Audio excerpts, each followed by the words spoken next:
Hello everyone, welcome to my channel. इस video में हम स्टार्ट करेंगे क्लास 9 के chapter 4 linear equations in two variables के एक्स्ट्रा क्वेश्चंस इन 1 मार्क। बच्चे, बाकी चैप्टर्स के एक्स्ट्रा क्वेश्चंस के लिए लिंक नीचे आपको डिस्क्रिप्शन में मिल जाएंगे, वहां जाकर आप बाकी चैप्टर्स भी कर सकते हैं। सो स्टार्ट करते हैं। First question, any point on the line y equal to x is of the form. Options आपके पास है a comma a, 0 comma a comma 0, a comma minus a. आपके पास एक लाइन की इक्वेशन है y इक्वल टू एक्स, यानी दोनों ही इक्वल है। तो इन गिवन ऑप्शंस में से आंसर क्या होगा? तो देखिए, जब दोनों इक्वल है ऑब्वियस सी बात है दोनों के कोऑर्डिनेट्स भी सेम होंगे, है ना। तो चेक करो, a कॉमा ए, यस, इस क्वेश्चन का आंसर है ए पार्ट। जो x की वैल्यू है वही तो y की वैल्यू होगी, ठीक है ना। इट मींस इस क्वेश्चन का जो आंसर है वो a कॉमा ए है।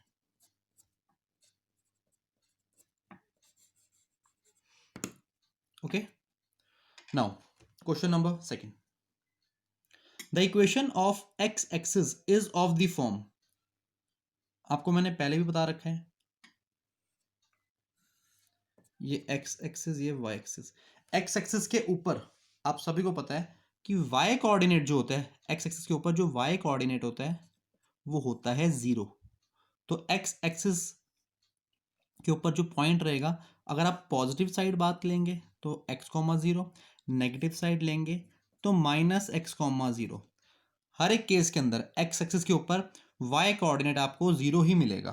तो इक्वेशन क्या बनेगी यहाँ पे? y इक्वल टू 0, क्योंकि y की वैल्यू 0 होती है x एक्सिस के ऊपर, है ना। तो इसका आंसर है y equal to 0। B part is the answer, ठीक है। अगर यहां पे पूछता कि equation of y axis is of the form, तो आपको पता है कि y एक्सिस के ऊपर x हमेशा 0 होता है ना। तो उस केस में आंसर हो जाता है x इक्वल टू 0, ठीक है ना। वैसे y एक्सिस के ऊपर जो पॉइंट रहता है, अगर आप यहां पे पॉजिटिव साइड लोगे तो पॉइंट रहेगा आपका 0 कॉमा वाई, नेगेटिव साइड लोगे तो 0 कॉमा माइनस वाई, ठीक है ना।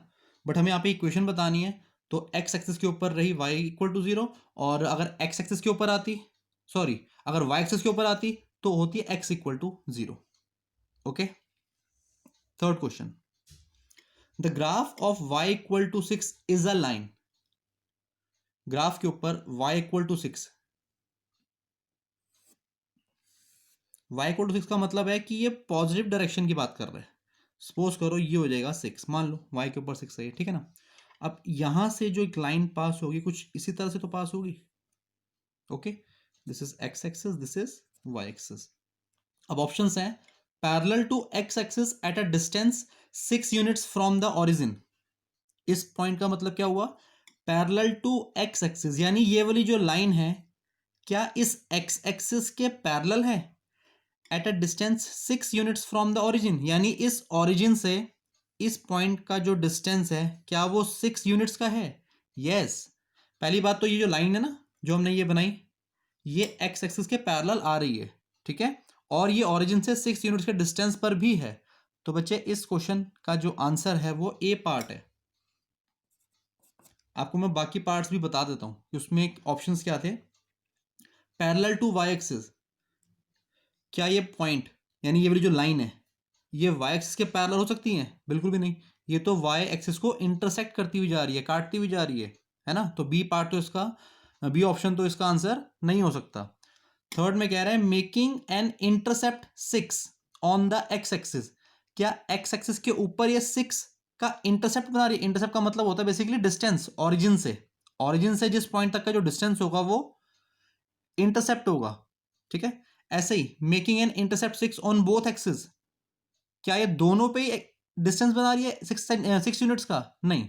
ना तो सी पार्ट इसका आंसर होगा ना डी पार्ट, क्योंकि पहली बात सिंपल सी बात है, ये जो लाइन जा रही है इस पॉइंट से ये एक्स एक्सिस के पैरेलल आ रही है, सबको पता लग रहा है क्लियरली फिगर देख के, तो ठीक है ना।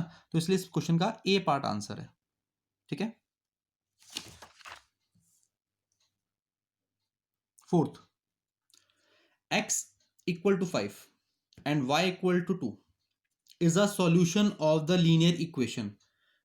बच्चे, चार आपके पास ऑप्शन है, हमें चेक करना है चारों में से x और y के जो सॉल्यूशन दे रखा है वो किस इक्वेशन के हैं, ठीक है।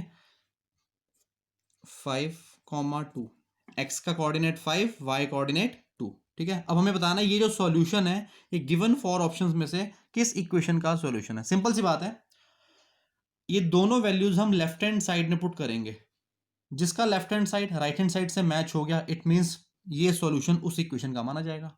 ठीक है, तो चेक कर लेते हैं। 5 अगर यहां पुट करेंगे तो 5 प्लस वाई कोऑर्डिनेट 2, तो 2 इंटू 2 कितना हो गया 4, 5 प्लस 4 9। बच्चे ए पार्ट तो नहीं है क्योंकि इसका राइट हैंड साइड है 7। अब ये चेक करो, अब 5 इंटू में एक्स की वैल्यू 5 प्लस वाई की वैल्यू 2, तो 2 इंटू 2 5 इंटू 5 25 प्लस 4 29। यहां भी 7 है तो ये भी ऑप्शन नहीं है। 5 प्लस 2, एक्स की वैल्यू 5, वाई की वैल्यू 2, तो 5 प्लस 2 7, आर एच एस 7 आ रहा है। यस, इस क्वेश्चन का आंसर जो है वो सी पार्ट है। आप चाहो तो डी पार्ट भी चेक कर सकते हो। यहाँ 5 पुट करो तो 5 5 जा 25 प्लस 2 27, तो ये राइट हैंड साइड मैच नहीं कर रहा है इससे। ठीक है, तो ये क्वेश्चन बहुत ही सिंपल है। 1 मार्क में इस तरह के जो है बच्चे पेपर में जो है आपके आ सकते हैं, इनको बहुत ध्यान से करना। 5th, the positive solutions of the equation this always lie in the. ये पॉजिटिव सॉल्यूशन का मतलब क्या हुआ, यानी एक्स कोऑर्डिनेट भी पॉजिटिव हो, वाई कोऑर्डिनेट भी पॉजिटिव हो। पॉजिटिव सॉल्यूशन का मतलब ये हुआ दोनों ही पॉजिटिव हो, यानी ये कोई एक लीनियर इक्वेशन है तो इस लीनियर इक्वेशन के का कोई भी एक मान लो सॉल्यूशन है, एक या बहुत सारे सॉल्यूशन है, तो वो दोनों ही ना पॉजिटिव होने चाहिए। तो ये कौन से क्वाड्रेंट के अंदर लाई करेंगे, सबको पता है फर्स्ट क्वाड्रेंट। फर्स्ट क्वाड्रेंट में सारे सॉल्यूशंस पॉजिटिव रहते हैं। ओके, तो इस क्वेश्चन का आंसर हो गया a part. Next, the graph of the linear equation 2x plus 3y equal to 6 is a line which meets the x axis at the point। इस क्वेश्चन का मतलब क्या हुआ, ग्राफ के ऊपर एक लाइन है, उसकी इक्वेशन दे रखी है ये। ठीक है, ये एक लाइन की इक्वेशन है और जो लाइन है विच मीट्स द एक्स एक्सिस, यानी ये लाइन एक्स एक्सिस को मीट करती हुई जाती है एट द पॉइंट। अब वो किस पॉइंट पे जाती है हमें इन ऑप्शंस में से बताना है। ओके, तो इस क्वेश्चन में काम करेंगे। सबसे पहले इस इक्वेशन को नोट करके ना इसमें हम x या y की वैल्यू निकाल लेते हैं। 2x plus 3y equal to 6, 6 minus 3y, x equal to 3y minus 6 minus 3y upon में 2। ठीक है, ये x की वैल्यू आ गई।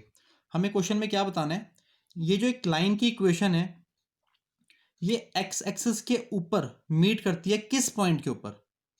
x एक्सिस मान लो ये एक्स वाई प्लेन हो गया, एक्स एक्सिस वाई एक्सिस। अब ये लाइन है, ये इस तरह से मीट करती हुई जा रही है। अब यहाँ पे जो है ये वाला पॉइंट बताना है हमें, ये पॉइंट कौन सा होगा इन चारों में से। सबसे पहली बात, क्योंकि ये एक्स एक्सिस के ऊपर मीट कर रहे हैं ना, तो यहाँ पे बच्चे जो वाई कोऑर्डिनेट होगा वो तो 0 होगा, ये तो कंफर्म है।